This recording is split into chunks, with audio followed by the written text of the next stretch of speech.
I want you to know, can you bring the jib way up, way up, way up, way up, way up. The photographic evidence that we've been waiting to see, Elizabeth Warren. Right there. Zach, how are you? I'm doing okay. All right. So we're going to have to hug it out because you look a little pensive. All right. It's okay, man. I've dealt with my anger issues. I am a conservative, but I'm not necessarily an angry conservative anymore. Okay. Okay, so my daughter is 13. She's part of this younger generation that you're talking about. And we dragged her to 9/12 meetings for 2 years, and it was not interesting, not wanting to be there, didn't buy into it. Until this summer, when we went to Restoring Love,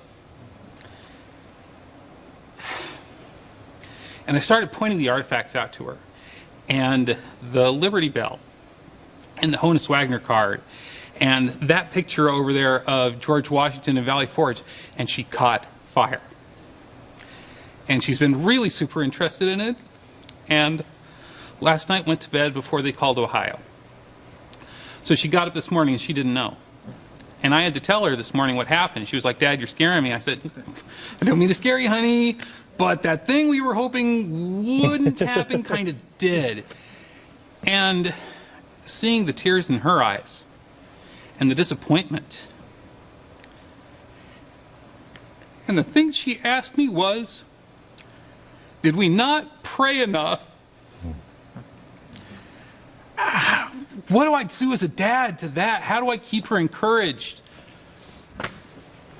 2 things. This one.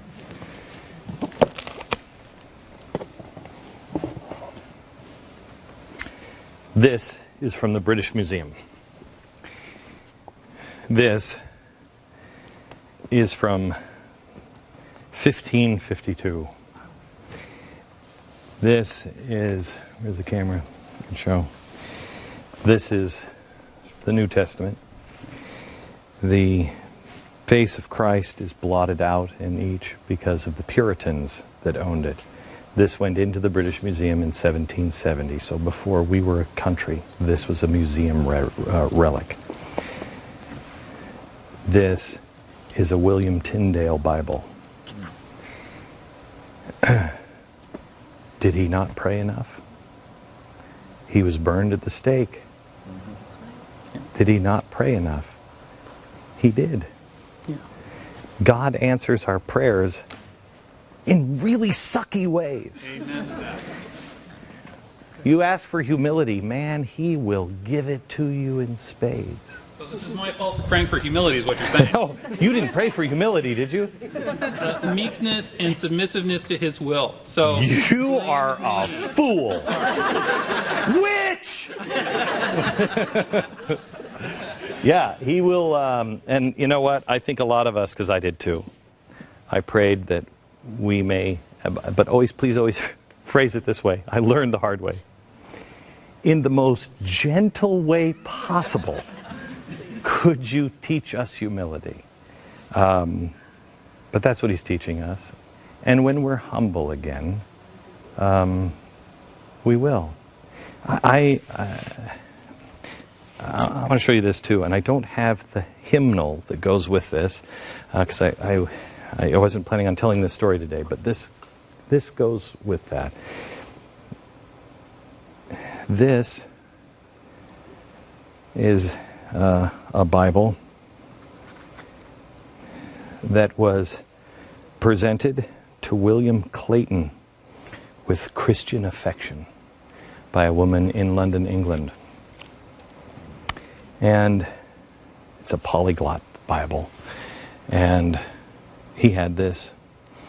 And then he traveled the seas and he came over to America and he became a Mormon. And he was with Joseph Smith, and Joseph Smith was killed and most of the men were killed. And Brigham Young said, "We have got to leave the country," because Utah wasn't Utah, it was another country, it was Mexico. And yes, the colonialists stole it. And they got out of the country. Except he didn't.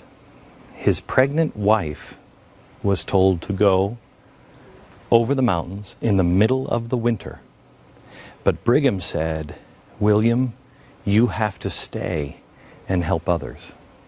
Now imagine, he had to stay and have his wife go with others, and he had to help others because he could help build wagon wheels.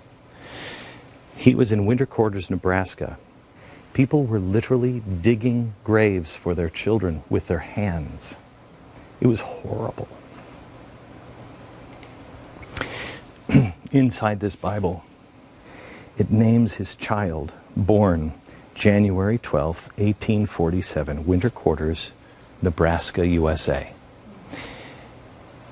He got word that his wife had given birth and that she was okay and the baby was okay. And he recorded it in this Bible.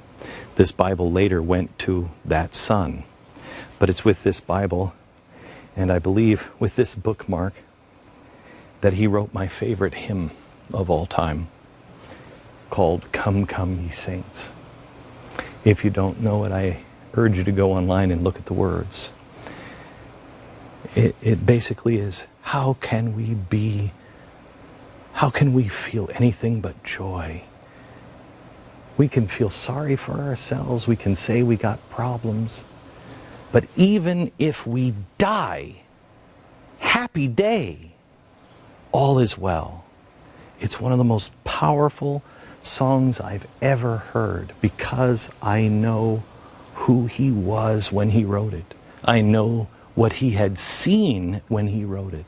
And he talked about strife and suffering. But that's not important. It's not important. It's our perspective and our willingness to go on and serve others, even at our own expense. Back in a minute.